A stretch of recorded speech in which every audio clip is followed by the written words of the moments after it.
ये बच्चों आपका एडू स्टडी 21 में आपका स्वागत है। इसी क्रम में हम लोग आज पढ़ने वाले हैं कक्षा 12 फिजिक्स का ऑप्शनल जो त्रैमासिक परीक्षा चल रही है, उसमें बहुत ही इम्पोर्टेंट क्वेश्चन है। यदि आप इसको दोहरा के जाते हैं तो आपको क्वेश्चन अच्छे से उसमें कर पाएंगे।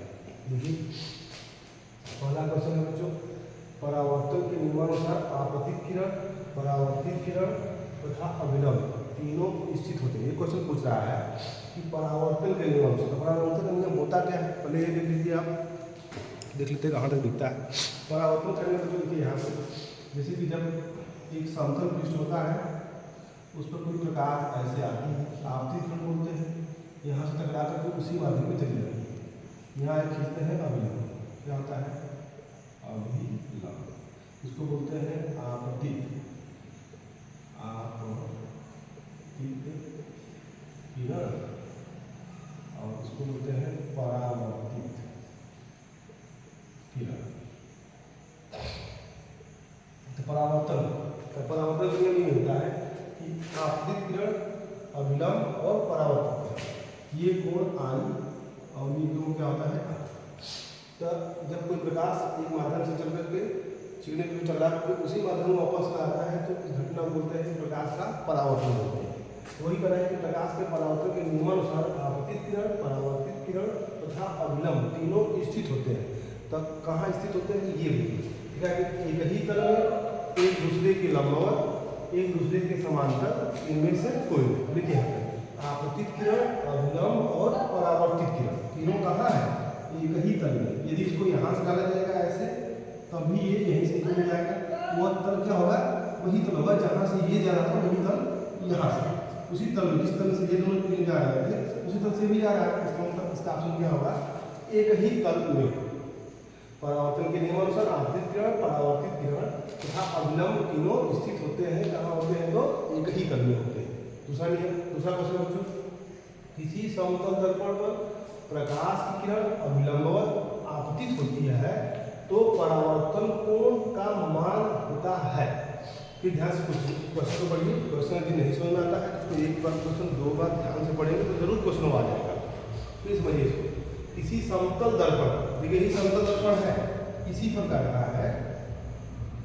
समतल दर्पण पर प्रकाश की किरण अभिलंबवत आपतित होती है। अभिलंबवत मतलब सीधा, किसी की फिर इसको देख लीजिए ऐसे, ये प्रकाश सीधा ऐसे गिर रहा है, ये एकदम सीधा अभिलंबवत, ये जो अभिलंब था अभिलंबवत प्रकाश गिर रहा है, अभिलंबवत प्रकाश गिर रहा है, अभिलंबवत आपतित होती है तो परावर्तन कोण का मान क्या होगा। देखिए यहाँ आपतन कोण था आई दर्शाते हैं, परावर्तन कोण क्या करते हैं आर दर्शाते हैं। यहाँ यदि हम लोग यहाँ डालते हैं ये आपतन कोण होगा, ई कोण क्या होगा, अभिलंब के साथ परावर्तित किरण के बीच बना कोण क्या करता है, परावर्तन कोण कहलाता है। यहाँ तो मान लीजिए आ गया है आपतित, अभिलंब के सीधे ही आ रहा है, आपतित किरण आ रही है, तो ये आपतन कोण क्या होगा, आई बराबर कोण आई बराबर क्या होगा 0 होगा। ठीक, तो कर रहा है कि इसका परावर्तन कोण कितना होगा, कोण आर का मान पूछ रहा है। तो अभिलंबवत जब पड़ रहा है प्रकाश, वो अभिलंबवत इसी को वापस चला भी जाएगा, क्योंकि सीधा प्रकाश जब जाएगा तो सीधा वापस भी चला जाएगा, यानी कि परावर्तन कोण का मान क्या होगा 0। परावर्तन कोण मान क्या होगा यहाँ पे 0। दूसरा तीसरा प्रश्न बच्चों, यदि दो समतल दर्पण एक दूसरे से निश्चित कोण थीटा बराबर 0 पर हो तो प्रतिबिंबों की संख्या क्या होगी। तो देखिए ये क्वेश्चन देखिए आप लोग पढ़ेंगे, हम बता देते हैं। दो समतल दर्पण है, ऐसे कह रहा है कि दो समतल दर्पण एक दूसरे से निश्चित कोण थीटा बराबर 0 एकदम पैरेलल कर दिया जाए, तब पैरेलल कंडीशन में इनके बीच बनने वाला कोण कितना होता है 0 होता है। और वो तो प्रतिबिंबों की संख्या क्या होगी, इस कंडीशन में कोई वस्तु यहाँ रख दिया जाए बच्चों, तो इसमें याद रखिएगा कितना प्रतिबिंब बनेगा, तो आनंद प्रतिबिंब बनेगा। ठीक, समतल दर्पण, अगला क्वेश्चन, समतल दर्पण की वक्रता त्रिज्या कितनी होती है। तो समतल दर्पण की वक्रता त्रिज्या पहले होती क्या बच्चों, इसको समझ लीजिए आप। समतल दर्पण की वक्रता त्रिज्या, तो समतल दर्पण बनाएंगे आप ऐसे, समतल दर्पण ये रहा, पहले इसको समझिए वक्रता त्रिज्या होती क्या है। सपोज यदि हम कोई अवतल दर्पण बना दिए, ये रहा अवतल दर्पण तो इसका जब पूरा कर्व बनाएंगे तो ये तो रिंग बनाएगा, तो इसका केंद्र बनेगा। केंद्र से यहाँ तक की खींची गई दूरी क्या कहलाती है? वक्रता त्रिज्या। वक्रता केंद्र हो जाएगा इसकी, वक्रता केंद्र से ध्रुव तक की दूरी बोलते हैं वक्रता त्रिज्या। तो अब ये देखिए यहाँ इसकी कुछ न कुछ त्रिज्या होगी, अवतल हो चाहे उत्तल हो, कुछ न कुछ त्रिज्या होगी, परंतु यहाँ पे क्या कर रहा है? समतल दर्पण रखा गया है। समतल दर्पण के लिए हम इसे खुद ही इसका वक्र बनाने की कोशिश करेंगे, ये एकदम ऊपर चला जाएगा, ये एकदम नीचे चला जाएगा, यानी कि इसका जो वक्रता त्रिज्या होगी क्या होगी? अनंत। ये इसकी वक्रता त्रिज्या कितनी होगी? अनंत। इस प्रकार हम लोगों ने 4 क्वेश्चन पढ़ा, आगे और बताते हैं आप लोगों को। देखिए बच्चों, इसी क्रम में अगला क्वेश्चन है, 4 क्वेश्चन में पढ़ेंगे हम लोग। 5वां क्वेश्चन लिख रहा है, निम्न में से कौन सा दर्पण सदैव आभासी तथा छोटा एवं सीधा प्रतिबिंब बनाता है? इन से ध्यान से क्वेश्चन पढ़िए। कौन सा दर्पण सदैव आभासी बनाता है, छोटा बनाता है और सीधा प्रतिबिंब बनाता है? अवतल दर्पण होता है, सॉरी उत्तल दर्पण होता है। ये दर्पण ये अपना वीडियो जो डाले हुए हैं प्लेलिस्ट में देख लीजिएगा, पूरा बढ़िया डिस्क्रिप्शन किया हुआ है। उत्तल दर्पण ही एक ऐसा दर्पण है जो सीधा, वस्तु से छोटा और आभासी। देखिए इधर कोई वस्तु रहती है जिसका प्रतिबिंब ये बनाता है, इधर इसके दर्पण के जो पीछे बनने वाला प्रतिबिंब क्या कहलाता है? आभासी कहलाता है। यह घटना उत्तल दर्पण में होती है।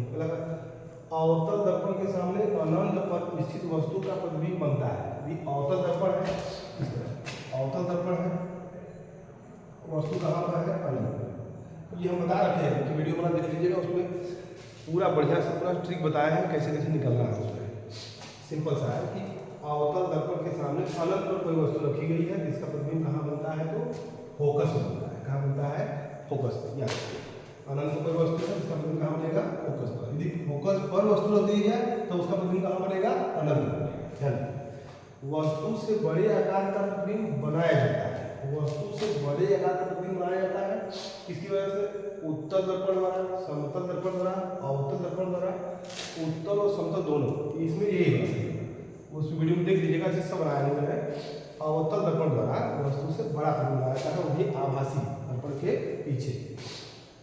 किसी दर्पण की फोकस दूरी या वक्रता त्रिज्या आर के बीच क्या संबंध है? तो ये बच्चों देखिए ये होता है ई वाला, डी वाला होगा, या बराबर आर बाई 2 लिखिए, चाहे 2 या बराबर आर लिखिए। तो वक्रता त्रिज्या फोकस दूरी की क्या होती है? दुगुनी होती है। अब लोग ये पढ़ाया गया होगा, या बराबर आर बाई 2। ये भी ऑप्शन में हो सकता है, ये ऑप्शन में कहीं दिख नहीं रहा है हम लोगों को। ये ऑप्शन में 2 का ऑप्शन गुणा कर देंगे तो आर में हो जाएगा 2, आर में क्या हो जाएगा? 2। अगला क्वेश्चन बताते हैं। इतना क्वेश्चन का आप लोग स्क्रीनशॉट ले लीजिए, इसको दोहराते रहिएगा। अगला क्वेश्चन बच्चों है 8 को 9 10 देखिए 10 क्वेश्चन, इतना में से 1-2 क्वेश्चन जरूर आपको फंस जाएगा इस परीक्षा में। इसको दोहरा लीजिएगा, फिर आपको आगे अगला अभ्यास का अगले दिन हम आपको वीडियो बनाकर सेंड कर देंगे, आप उसको देख लीजिएगा, यूट्यूब पर जाकर के देखिए। यदि किसी अवतल दर्पण की फोकस दूरी 30 सेंटीमीटर लिखा है तो वक्रता त्रिज्या का फार्मूला पढ़ाया हम बच्चों, यह बराबर होता है आर बाई 2। तो यह का मान दे रखा है कितना है? 30 सेंटीमीटर। यहाँ लिखेंगे 30 बराबर आर बाई 2, 2 की गुणा कर देंगे, 2 × 30 बराबर आर, 30 × 60। तो आर का मान आएगा 60। ये क्वेश्चन अभी भी दोनों फार्मूला पढ़ा है, यह बराबर आर बाई 2, उसी में हल कर देंगे, आ जाएगा। 1 नंबर क्वेश्चन, कोई ज़्यादा दिमाग वाले क्वेश्चन नहीं है, हमने याद रखिए सवाल बनाइए। प्रायः मोटर ड्राइवर की सीट के आगे लगा दर्पण होता है। देखिए ये क्वेश्चन कंपटीशन का भी क्वेश्चन है, ग्रुप डी वगैरह में पूछता है। प्रायः मोटर ड्राइवर की सीट के आगे लगा दर्पण होता है। कैसा होता है? समतल, अवतल, उत्तल और इनमें से कोई नहीं। इसमें देखिए आपसे यही बात है, उत्तल दर्पण होता है बच्चों। तो इस तरह आप लोगों का इस तरह की वीडियो पाने के लिए हमारे चैनल को लाइक, सब्सक्राइब, शेयर जरूर कीजिए बच्चों, और कंटिन्यूस ये वीडियो आप लोगों को मिलती रहेगी। अगला चैप्टर का अगले दिन बता देंगे। आपको हमारा वीडियो देखने के लिए बहुत बहुत धन्यवाद। Thank you.